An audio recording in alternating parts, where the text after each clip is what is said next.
Hello everybody. So I'm going to show you how we're going to create eyes, nose, and mouth. And I'll remind you we are inspired by the artist Kimmy Cantrell. And I'm sorry for the reflection here because this is laminated. But when we look at Kimmy Cantrell's clay masks, we really want to notice today the eyes, the nose, and the mouth. The shapes of them are really interesting and all very unique. And the eyes are big, and sometimes they might stick off the edge of the mask, and sometimes they don't. Sometimes the shapes match, and sometimes they don't. So, there's a lot of freedom here to take the inspiration from Kimmy Cantrell's artwork and make it our own. The noses are often very long and thin, but sometimes they aren't. So again, you have a lot of freedom for when you're ready to do your own mask, how you want to create the shapes. But no matter what, the features are big. The lips are also very interesting, and I want to point out specifically that usually they are two pieces. So there's an upper lip and a lower lip, with the exception of a mouth like this. So how you work will be very individual and very unique, but I'm going to ask that everyone draws big. So I'm going to take this out of the screen and I'm going to show you some examples. So these are two eyes that I made, a mouth that I made, and a nose that I made. You all in art class have created your own sketch, and you can use this sketch to help you, which is what I'm going to do today.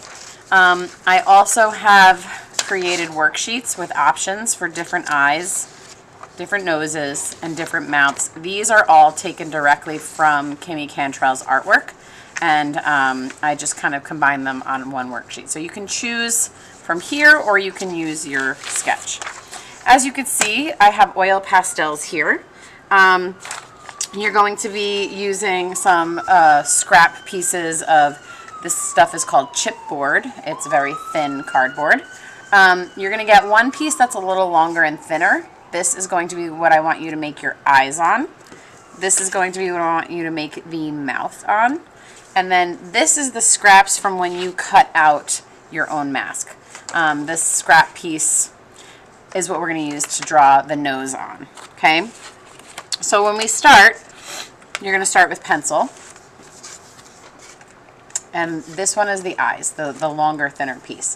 When you're drawing, like I said, we want to try to draw big. So I'm looking at my sketch here. Let me move these out of the way for now. And I'm just going to try to recreate what I have on my sketch.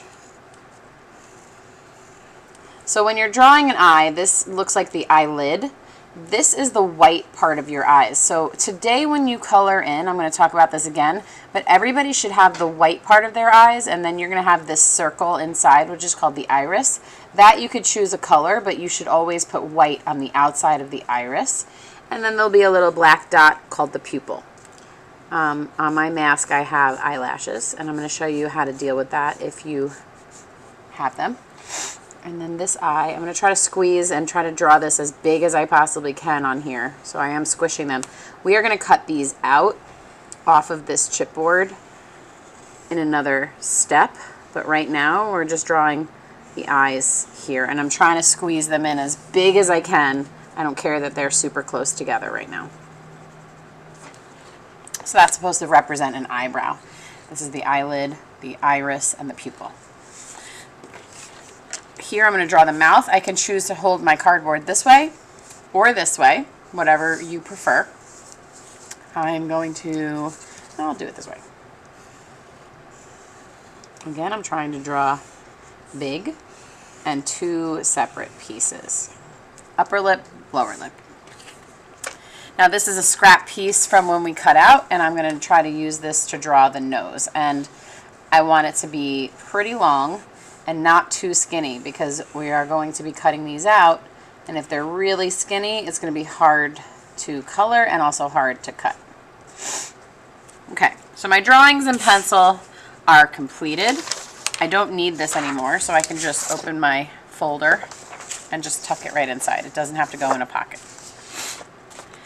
Now when it comes to using oil pastels, it's a lot of fun because you're going to get to blend colors together. So let's start with the lips. So Kimmy Cantrell says that he uses red in a very large percentage of his artwork.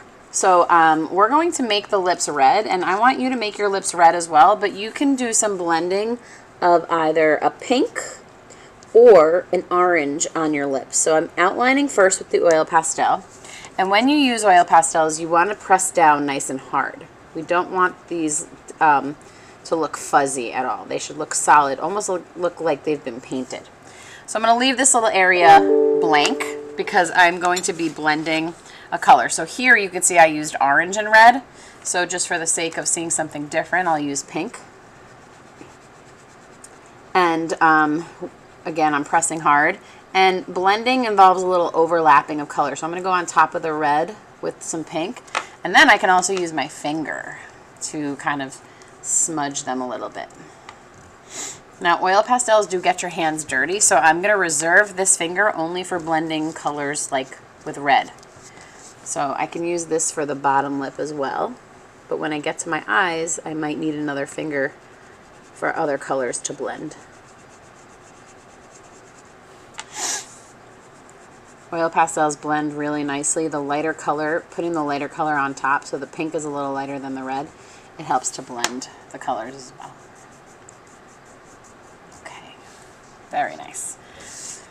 Now I will go to my, you can go to your eyes or your nose, doesn't matter, but when you do your eyes, like I said, you want to begin with the white. And I know it looks dirty, but it's okay. I'm going to outline this area, and then I'm going to color it in, pressing nice and hard on both of the eyes. And if someone else is using the white right now at your table, while you're waiting, you can color in another section.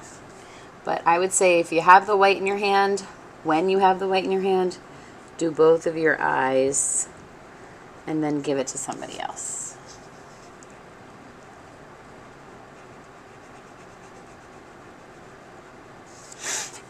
Okay.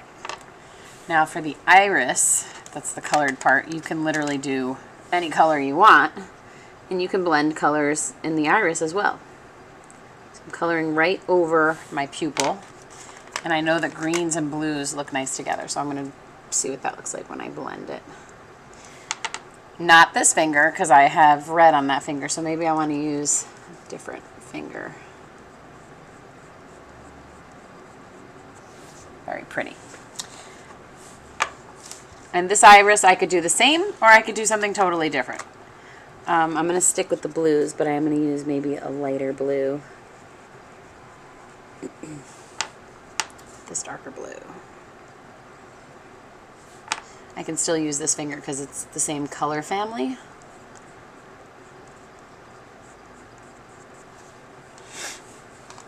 And then you can do some blending on the eyelids too. Now the eyelashes, I'm going to ignore those right now. I'm going to color right over my pencil lines. And then I can go ahead on top of those afterwards with my black oil pastel, which is going to be the last step. So I'm blending an orange and a yellow here. Drop a little red in the end next to the orange. And then I can use my finger with the red to blend over here. And I can use a different finger to blend the yellow. Okay. Get the crumbs off. I could go do, let's see, I haven't used any green, so maybe I'll do some green.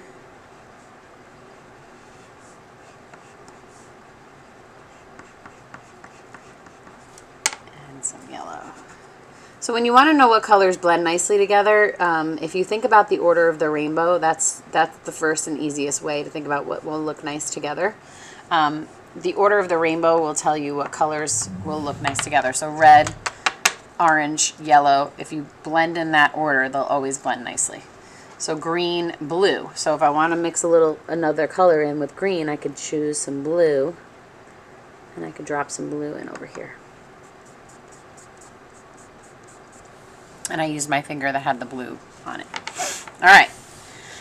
Shift that over and let's get on to the nose. Now I'm gonna try to work quickly, so let's pick, I haven't done any purple, so maybe I'll do a little bit of purple.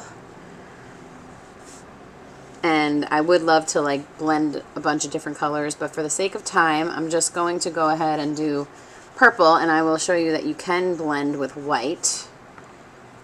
And it looks really cool. Purple blends nicely with red, it blends nicely with pinks, it blends nicely with blues. But it also blends nicely with white. Makes like a light purple.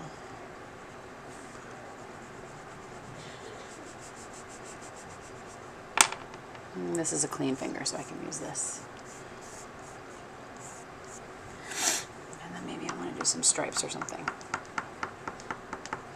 Okay. Now that I'm done coloring all of these in, the last step that you're going to do is to outline. And that's what really makes these look so awesome, is the outlining.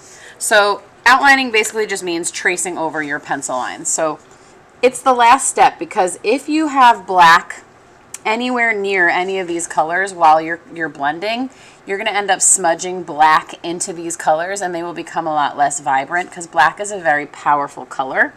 So my suggestion, my very strong suggestion, is to do not use the black until you have finished coloring in the lips, the eyes, and the nose. I am done coloring. This is my last step, because if I get black on my fingers and then I go to blend my nose, it's going to smudge it and make it look like, you know, it's got some black in there. And we want to keep these vibrant right now. So the last step, when you're all done, is tracing your pencil lines with black. I mistraced over here, or miscolored, so I'm just gonna, and like I said, these are gonna get cut out. I am pressing down pretty hard when I'm outlining as well, because you want to cover the colors. And you don't want to drag any of your hand over any of your drawing, because oil pastels do smudge. I'm also going to outline the iris and then draw in the pupil. All right, so look at how much like better that eye looks compared to that eye, right? I mean, it's amazing how this black outline really helps. The lights just turned off in my classroom. All right, so this is the last step for art class today. If you get this far, amazing. If you don't worry, because if you need to, you can have a little more time next art class, but it should definitely be very doable for all of you to finish this today. At the end of art, I will mention that drawings don't go in the pockets, but these absolutely have to go in the pockets. They will get lost, and it would be very, very sad. If you get your mask that you painted back, you can also put that in the pocket. I'm going to tuck that behind. And then the drawing can just be placed on top, and then the folder can be closed. Please clean up all the oil pastels and put them back into their little slots. The bigger pieces get their own slot, and then little pieces can share a slot so that the lid can go onto the oil pastel box. However, this black one that you get, you're not going to put it in here. That's going to be separated so that we have these to give out to people when they're ready for that step. So don't put these with the different wrapper away into these containers, please. All right, thank you for watching.